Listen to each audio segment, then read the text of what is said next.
Guys, welcome to home scientist creator. कैसे हैं आप लोग। तो हम लोगों ने अपनी थ्योरी क्लास में, जब हम लोग क्लास 12th होम साइंस का चैप्टर कर रहे थे, तो हम लोगों ने इसमें एक टर्म देखा था जीडीपी। तो आज हम लोग इस वाली क्लास में जीडीपी को पूरी तरीके से समझने वाले हैं कि जीडीपी क्या होता है, इसका फुल फॉर्म क्या होता है और ये यूज़ कहाँ पे होता है। ये सारी चीज़ें इस क्लास में समझने वाले हैं। तो इस क्लास में हम लोग क्या समझेंगे, जीडीपी समझेंगे और एलपीजी समझेंगे। तो दो चीज़ें आज हम लोग इस क्लास में समझने वाले हैं। तो ये दोनों टर्म बहुत इंपॉर्टेंट है और हर एग्जाम में पूछे जाते हैं। होम साइंस हो या फिर अदर कोई भी एग्जाम हो, सारे एग्जाम में पूछे जाते हैं। तो ये इंपॉर्टेंट है और पूछा ही जाता है। तो जीडीपी का फुल फॉर्म क्या होता है, पहले ये जान लेते हैं कि जीडीपी का फुल फॉर्म क्या होता है।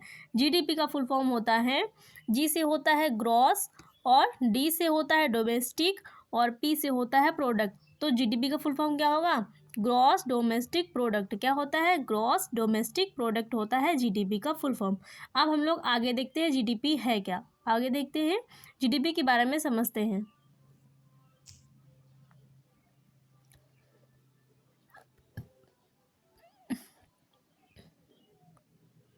तो हम लोग जीडीपी से को समझेंगे बहुत ही आसान शब्दों में।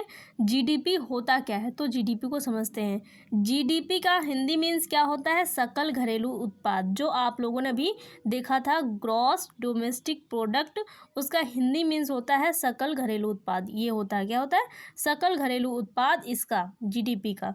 तो जी से ग्रॉस से होगा सकल, और डोमेस्टिक का होगा घरेलू, पी प्रोडक्ट होता है तो उसका होता है उत्पाद। जीडीपी का हिंदी मीन्स क्या होगा, सकल घरेलू उत्पाद। और जीडीपी का इंग्लिश में फुल फॉर्म होता है ग्रॉस डोमेस्टिक प्रोडक्ट। क्या होगा, ग्रॉस डोमेस्टिक प्रोडक्ट। तो सकल घरेलू उत्पाद से अभिप्राय किसी देश की घरेलू सीमा में एक लेख वर्ष में उत्पादित सभी वस्तुओं तथा सेवाओं के मूल्य से होता है। जीडीपी से तात्पर्य क्या होता है कि किसी भी देश की जो घरेलू सीमा है, मतलब उस देश की जो आंतरिक रूप से एक साल में उत्पादित जो वस्तुएं और सेवाएं हैं उनके मूल्य से होता है। किसी भी देश की जो उस देश में होने वाली जो वस्तुएं और सेवाओं के उत्पादित मूल्य से होता है जीडीपी का तात्पर्य। तो जीडीपी का अभिप्राय क्या है कि किसी भी देश की घरेलू स्तर पर जो भी वस्तुएं और सेवाओं के मूल्य से जो भी उत्पादित सामान हो रहा है, उन वस्तुओं और सेवाओं का जो भी मूल्य होता है तो वो होता है सकल घरेलू उत्पाद।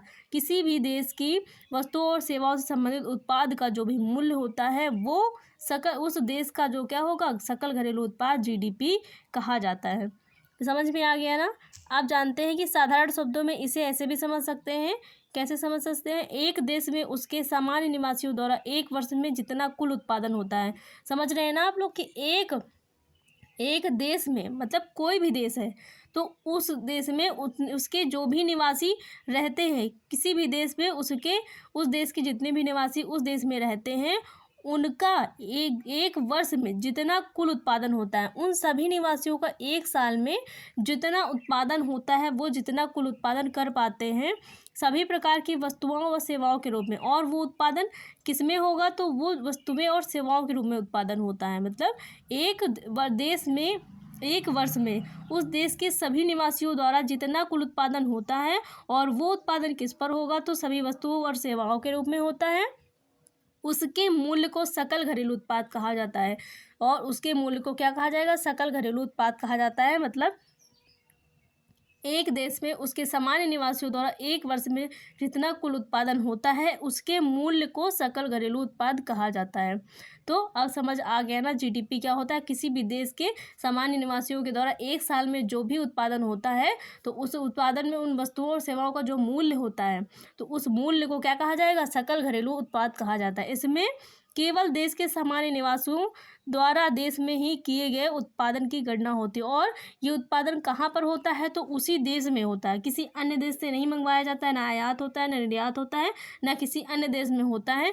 केवल उसी देश में उत्पादन होगा, और जो उत्पादन होगा उसी देश के निवासियों के द्वारा होता है। तो केवल उसी देश के सामान्य निवासियों द्वारा उसी देश में किए गए उत्पादन की गणना की जाती है। विदेशों से प्राप्त होने वाली आय को इसमें शामिल नहीं किया जाता है, और बाहर से आने वाली आय या विदेशों से प्राप्त होने वाली आय को बिल्कुल भी इसमें शामिल नहीं किया जाता है। तो किसी देश में उसके सामान्य निवासियों द्वारा एक वर्ष में जितना कुल उत्पादन होता है, और वो उत्पादन किस में होगा, तो वो वस्तुओं और सेवाओं में जितना कुल उत्पादन होता है उसके मूल्य को सकल घरेलू उत्पाद कहा जाता है। इसमें केवल देश के सामान्य निवासियों द्वारा ही देश में किए गए उत्पादन की गणना की जाती है। बाहर या विदेशों से प्राप्त होने वाली आय को इसमें शामिल नहीं किया जाता है।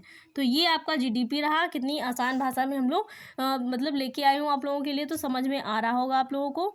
और देखते एक आम व्यक्ति जीडीपी को देश के एक वर्ष के कुल उत्पादन के रूप में समझ सकता है। मतलब एक जो आम व्यक्ति है वो जीडीपी को देश के एक वर्ष में कुल उत्पादन के, जो एक आम व्यक्ति है वो जीडीपी को कैसे समझ सकता है, किसी देश के एक वर्ष में, किसी देश ने एक वर्ष में कुल कितना उत्पादन किया है तो उसको ध्यान में रखते हुए समझ सकता है कि अगर किसी सामान्य व्यक्ति को समझना है कि जीडीपी क्या है तो किसी एक देश का एक वर्ष में कुल उत्पादन जो है वो उस देश का जीडीपी होता है। तो एक आम व्यक्ति को ऐसे सामान्य भाषा में समझाया जा सकता है या वो इस प्रकार से समझ सकता है। तो ये आपका रहा जीडीपी। और जीडीपी को कुछ अच्छी तरह से हम लोग थोड़ा और समझ लेते हैं। तो जीडीपी क्या होता है, ग्रॉस डोमेस्टिक प्रोडक्ट। अभी हम लोगों ने देखा जीडीपी क्या होता है, ग्रॉस डोमेस्टिक प्रोडक्ट होता है, हिंदी में होता है सकल घरेलू उत्पाद। किसी भी देश की आर्थिक सेहत को मापने का पैमाना या जरिया है। तो जीडीपी क्या है, किसी भी देश की आर्थिक जो सेहत उसको मापने का एक पैमाना या जरिया। इसके जरिए हम लोग पता लगा सकते हैं किसी देश की आर्थिक स्थिति किस प्रकार की है। उस देश के अगर किसी देश की आर्थिक स्थिति का पता चल जाएगा तो जाहिर सी बात है उस देश के सामान्य निवासियों की आर्थिक स्थिति का पता चल जाएगा। अगर किसी देश के सामान्य निवासियों की आर्थिक स्थिति बहुत अच्छी है और वो बहुत अधिक मात्रा में वस्तुओं और सेवाओं का उत्पादन कर रहे हैं तो इसका तात्पर्य है कि उस देश की आर्थिक स्थिति बहुत अच्छी है, उस देश का एक वर्ष का जो जीडीपी है वो बहुत अच्छा जा रहा है। तो आपको बता दें कि भारत में जीडीपी की गणना प्रत्येक तिमाही में की जाती है। जो अपना देश भारत है उस पर जीडीपी की गणना कब की जाती है, प्रत्येक तीसरे मंथ में की जाती है। मतलब प्रत्येक 3 महीने में की जाती है। और साल में कितनी बार की जाती है, तो 3 मंथ में जोड़ेंगे तो 4 बार करी जाती है। साल में 4 बार अपने देश में जो है जीडीपी की गणना की जाती है। जीडीपी का आंकड़ा अर्थव्यवस्था के प्रमुख उत्पादन क्षेत्रों में उत्पादन की वृद्धि पर आधारित होता है। और जीडीपी का जो आंकड़ा होता है वो अर्थव्यवस्था के उत्पादन क्षेत्रों में उत्पादन की वृद्धि दर पर आधारित होता है। जितनी वृद्धि दर ज़्यादा होगी उतनी जीडीपी ज़्यादा होती है। तो जीडीपी क्या है आप लोगों को अच्छी तरीके से समझ में आ गया होगा। ये टर्म इम्पॉर्टेंट था और हर एग्जाम में पूछा जाता है। कभी कभी जीडीपी का जो एक डेफिनेशन टाइप की है वो भी पूछ ले जाती है कि जीडीपी होता क्या है, तो कुछ शब्दों में पूछ लिया जाता है जीडीपी क्या होता है। तो ये चीज़ें समझनी आप लोगों के लिए ज़रूरी थी, इसलिए ये वाली क्लास आप लोगों के लिए लाई गई। अब समझते हैं एलपीजी क्या होता है। एलपीजी को भी समझ लेते हैं, एलपीजी का फुल फॉर्म और उसमें कौन कौन सी गैसें पाई जाती है, ये भी बहुत सारे एग्जाम में पूछा जाता है। आपके जो होम साइंस का एग्ज़ाम है चाहे किसी भी वैकेंसी का हो, हर एग्ज़ाम में पूछा जाता है। तो आइए उसको भी देख लेते हैं। और जो जीडीपी है वो कितना खर्च कर रहा है अपने भारतीय खाद्य उत्पादन में। जो आपका एफएसएसआई उसमें देखा था हम लोग कितना 6% खर्च हो रहा है। कितना प्रतिशत खर्च कर रहा है, तो 6% खर्च कर रहा है। ये भी आप लोग ध्यान रखिएगा। आप समझते हैं एलपीजी क्या होता है। तो एलपीजी का पूरा नाम क्या होता है, पहले ये समझ लेते हैं। एलपीजी का पूरा नाम होता है लिक्विफाइड पेट्रोलियम गैस। एलपीजी का फुल फॉर्म क्या होता है, लिक्विफाइड पेट्रोलियम गैस। और हिंदी में क्या कहेंगे, तरलीकृत पेट्रोलियम गैस इसको बोला जाता है। तो हिंदी में बोलेंगे तरलीकृत पेट्रोलियम गैस और इंग्लिश में बोलेंगे लिक्विफाइड पेट्रोलियम गैस। और इसका शॉर्ट फॉर्म होता है एलपीजी। ठीक है। और एलपीजी या एलपीजी गैस, इसको एलपीजी भी कह सकते हैं, एलपीजी गैस कह सकते हैं, क्योंकि मैंने जो एलपीजी है इसमें गैस ही भरी होती है, जिसे केवल प्रोपेन ब्यूटेन के रूप में भी जाना जाता है। और एलपीजी में कौन सी गैसें होती है, तो 2 होती है। इसके अंतर्गत 2 गैसें आती हैं, प्रोपेन आती है और ब्यूटेन आती है। तो ये वाला क्वेश्चन आता है कि एलपीजी में कौन कौन सी गैसें भरी होती हैं, तो प्रोपेन भरी होती है और ब्यूटेन भरी होती है। एलपीजी का मतलब होता है एलपीजी सिलेंडर जो आता है घर में, सामान्यतः रसोई में होता है, जिसके जरिए हम लोग खाना पकाते हैं। तो उस सिलेंडर में कौन कौन सी गैसें भरी होती है, तो प्रोपेन होती है और ब्यूटेन होती है। 2 गैसें होती है, प्रोपेन ब्यूटेन। और एलपीजी का फुल फॉर्म होता है लिक्विफाइड पेट्रोलियम गैस, हिंदी में होता है तरलीकृत पेट्रोलियम गैस। तो हीटिंग उपकरणों, खाना पकाने के उपकरण और वाहनों में ईंधन के रूप में प्रयोग किए जाने वाले हाइड्रोकार्बन गैसों के ज्वलनशील मिश्रण है। और ये जो प्रोपेन और ब्यूटेन है ये क्या है, तो ये हीटिंग उपकरणों, मतलब जो हीटिंग उपकरण है जो गर्म करते हैं, खाना पकाने के उपकरण और वाहनों ईंधन के रूप में उपयोग किए जाते हैं।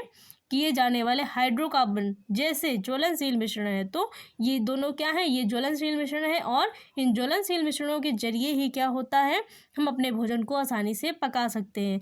तो ये रहा आपका एलपीजी का फुल फॉर्म और एलपीजी की पूरी इतनी थ्योरी जितनी इंपॉर्टेंट थी वो आप लोगों के लिए इतनी सफिशिएंट है और इसके बाहर क्वेश्चन नहीं बनता है। ज़्यादातर यही पूछा जाता है एलपीजी का फुल फॉर्म क्या होता है, एलपीजी का हिंदी नाम क्या होता है और एलपीजी में कौन कौन सी गैसें भरी होती है। तो ये सारी चीज़ें आपसे पूछी जाती है। तो गाइस क्लास कैसी लगी, अगर क्लास अच्छी लगी तो वीडियो को लाइक शेयर और चैनल को सब्सक्राइब करना मत भूलिएगा। ऐसे ही बहुत सारी नॉलेज बेस्ड चीज़ें आप लोगों को मिलती रहेंगी। कभी कभी हम लोग ये सारी क्लासें भी करते जाएंगे ताकि हम लोग बहुत सारी नॉलेज वाली चीज़ें जान सके और अपने सब्जेक्ट के अलावा सारी चीज़ों को कवर कर सके और अगर एग्जाम में कहीं ऐसे कुछ भी क्वेश्चन आ जाए तो उनको बहुत ही आसानी से सॉल्व कर पाए। Thanks for watching guys.